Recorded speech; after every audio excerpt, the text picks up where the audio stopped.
உலகெங்கும் உள்ள தமிழ் மக்களுக்கு ஜோதிட சேவையில் சேலம் ஜோதிட ஆராய்ச்சியாளர்கள் சங்கம். தமிழ் உலகின் ஜோதிட ஜோதி சேலம் ஆன்லைன் அஸ்ட்ரோ டிவி.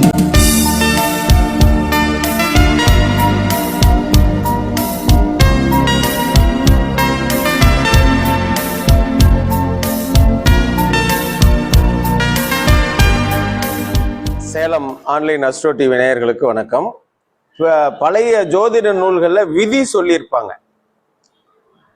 செவ்வாதோஷம் அப்படின்னு சொல்லியிருப்பாங்க. மேலோட்டமா நம்ம எல்லாம் அதிகமான பேர் என்ன பண்றோம்னா 2, 4, 7, 8 இருந்தா செவ்வாதோஷம் சொல்லுவான். ஆனா அது எந்த ராசியில இருந்தா தோஷம் இல்லை, எந்த லக்னத்திற்கு எந்தெந்த ராசி தோஷம் இல்லைன்னு விதிவிலக்கு கொடுத்துருப்பாங்க. இதை தான் கவனிச்சு பார்க்கணும். நம்ம ஜோதிடத்துல மேலோட்டமா பார்த்துட்டு தோஷமா அப்படின்னா இன்னும் சொல்ல போனா 2, 4 பெண்களுக்கு தான் தோஷம், 7, 8 ஆண்களுக்கு தான் தோஷம். அதை இந்த மாதிரி ஜோதிடத்துல தெளிந்த ஆசான்களிடம் கேட்டு தெளிவு பெற வேண்டும். நம்ம இந்த விதி விலக்குகளை நிறைய படிக்கணும். அப்போ ஒவ்வொன்றுலயும் ஒரு நுட்பம் சொல்லப்பட்டிருக்கிறது. எல்லாருக்கும் எல்லா நுட்பமும் தெரியாது. நமக்கு தெரிஞ்ச சில நுட்பங்களை நாம நம்மளோட வச்சு கூடாது, இது அடுத்த தலைமுறைக்கு கொண்டு போகணும் அப்படிங்கிறது தான் ஜோதிட ஆசான்களுடைய அரும்பணி.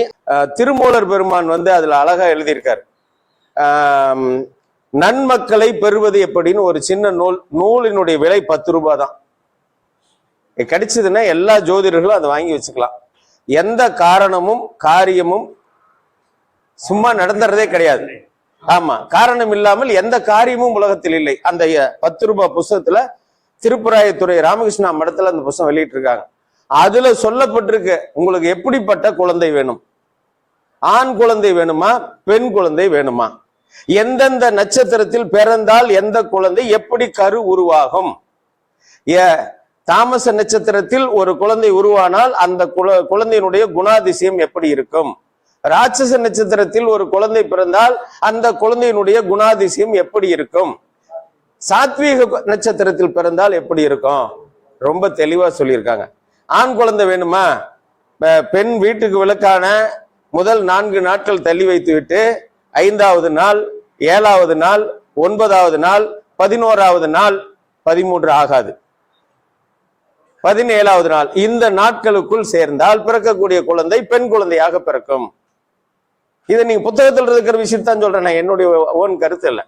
அதே மாதிரி 6வது நாள், 8வது நாள் வேண்டாம், 10வது நாள், 12வது நாள், 14வது நாள், 16வது நாள், இந்த நாட்கள் தான் கருத்தரிப்பதற்கு ஏற்ற காலம். இந்த காலத்தை பிறந்தால் ஆண் குழந்தை பிறக்கும். இதுல எப்படிப்பட்ட குழந்தை பிறக்கும் அதுவும் அதுல சொல்லப்பட்டிருக்கிறது. பிறக்கக்கூடிய குழந்தை ஒரு சராசரி மனிதராக இருக்க வேண்டுமா, அல்லது ஒரு நிறுவனத்தினுடைய தலைவனாக இருக்க வேண்டுமா, ஒரு மாபெரும் அரசியல்வாதியா இருக்க வேண்டுமா, மிகப்பெரிய வித்வானாக இருக்க வேண்டுமா, இதுவும் அதில் விளக்கம் சொல்லப்பட்டிருக்கிறது. நம்ம நிறைய படிக்கணும். அதான் ஜோதிடர்கள் அனைவரும் ஆமா நிறைய படிக்கணும். அதுல இன்னொரு விஷயம் சொல்லியிருக்காங்க, அதை தெளிவுபடுத்துறேன். என் குருநாதர் வேதாத்திரி மகரிஷி அவர்கள், ஐயாவுக்கு தெரியும், ஆலியார்ல வேதாத்திரி மகரிஷி அவர்கள், எல்லாரும் கர்ம பதிவோட தான் பிறந்திருக்கோம், அந்த கர்ம பதிவை பத்தி திருமணத்துக்கு முன்னால தெரிஞ்சுக்கணும், திருமணத்துக்கு முன்னால அதுக்குதான் பக்தி யோகத்துல ஆண்களுக்கு இளமை பிரம்மச்சரியம் என்றும் பெண்களுக்கு பாவை நோன்பு என்றும் வைத்திருக்கிறார்கள்.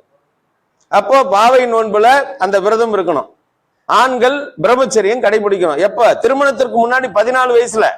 அப்படி குறைந்தது 1 வருட காலம் தியானம் செய்து இந்த ஆத்மாவை, இந்த மனதை, இந்த உயிரை தூய்மை செய்ய வேண்டும். அது ஆணா இருந்தாலும் சரி, பெண்ணாக இருந்தாலும் சரி. அப்படி யார் ஒருவர் குறைந்தது 1 வருட காலம் செய்கிறார்களோ, செய்துவிட்டால் அவர்களுக்கு பாரம்பரியமாக தாய் வழியில் 7 தலைமுறை, தந்தை வழியில் 7 தலைமுறை, 14 தலைமுறையில் உள்ள கர்மாவினுடைய தாக்கத்தை குறைக்க முடியும். அப்படி தெரிந்து கொண்ட பிறகு தினம்தோறும் தியானம் செய்யணும், ஒரு 20 நிமிஷம். தியானத்தினுடைய நிறைவுல நான் என்னுடைய வாழ்நாளில் யாருடைய உடலுக்கும் மனதுக்கும் உயிருக்கும் துன்பம் தரமாட்டேன் கொள்கையில் நிக்கணும். துன்பப்படுகிற உயிர்களுக்கு துன்பம் நீக்கி வாழ்வேன். இந்த கான்செப்ட்ல நின்ட்டா கடவுள் வருவாருன்னா வருவார். எப்படி வருவாரு? மகாபாரத்தை எடுத்து பாருங்க. அர்ஜுனனுக்கு வந்த நிலை என்ன? பிரம்மாஸ்திரத்தை ஏவிட்டா காப்பாற்ற முடியாது இல்லையா? அப்ப அந்த நேரத்துல யார் வருவா கூட? பகவான் வர்றார். ஏன்? தர்ம நெறியில நிக்கிறதுனால, அந்த தர்ம நெறியில் நின்னதுனால. அது மாதிரி நாம திருமணத்துக்கு முன்னாடி இறைநிலையை புரிந்து கொள்ள வேண்டும். அப்படி புரிந்து கொண்டால் அதன் வழியில நிக்கலாம். புரியுதுங்களா? தினந்தோறும் அதை கடைபிடிக்கணும். ஒரு நாள் 2 நாள் அல்ல, தினந்தோறும் கடைபிடித்தால். ஆனா இன்றைய உலகம், அறிவியல் உலகம் அவசரமாக ஓடிக்கொண்டிருக்கிறது. ஐயா அற்புதமா கேட்டால், கிரகங்கள் நகர்ந்து, எல்லா கோள்களும் நகர்ந்து கொண்டே இருக்கின்றன. அதுல நகர்வு வேகமா எது தெரியும்னா சந்திரன் தெரியும். ஒவ்வொரு கோளுக்கும் ஒரு கால அளவு இருக்கிறது. சனியினுடைய கால அளவு தெரியாது.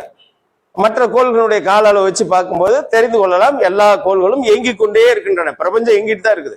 அப்ப இதை ஆராய்ச்சி பண்ணிக்கிட்டே இருக்கணும் நம்ம. அதை தான் ஐயா ரொம்ப அற்புதமா சொன்னாங்க. அந்த விதிவிலக்குகளை கண்டுபிடிச்சு அந்த கோயில்கள்ல போய் தியானம் பண்ணிட்டு வந்தேன். சினிமாவை நான் தேடி போகல, இப்ப சினிமா என்ன தேடி வந்தது. இப்போ ஒரு படம் டைரக்ட் பண்ணிட்டு இருக்கேன். சரிங்களா? ஏன்னா இல்ல, எனக்கு இந்த வாய்ப்பு எப்போ கிடைச்சதுன்னா, சோ இந்த இடங்கள்ல போய் தியானம் பண்ண பிறகு கிடைச்சது. அதனால இந்த தியானம் அற்புதமானது. பயன்படுத்துங்கள். அனைவரும் வாழ்க்கையில் வெற்றி பெறுங்கள். வாழ்த்துக்கள். நன்றி. சங்கத்தினுடைய செயலாளர் திரு துரைசாமி ஐயா அவர்களுக்கு இந்த பொன்னாடியை கொடுத்துருக்கேன்.